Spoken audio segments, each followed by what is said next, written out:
Alam ko na magagawa ko rin. Balang araw maging icon. Gusto ko kagaya ko si Idol. Mala Michael Jordan nung ma-high score.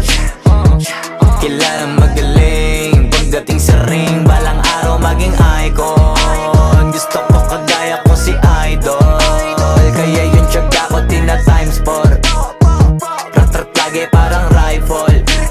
Wag na wag ka kakagat sa fake. Iwas ka sa foul. Wag kang makampante, ingat sa galaw. Wag puro atake, aralin dumipensa. Minsan din depende yan kung paano ka pumwersa. Minsan kailangan pabay ng pasensya. Isa yan sa mga pangunahing diferensya. Pag natambakan ka na doon ka mag-apit. Pero pag nakalaman ka na nakakampante, sana kuha mo yung punto. Mula simula hanggang sa dulo, dapat isagad mo yung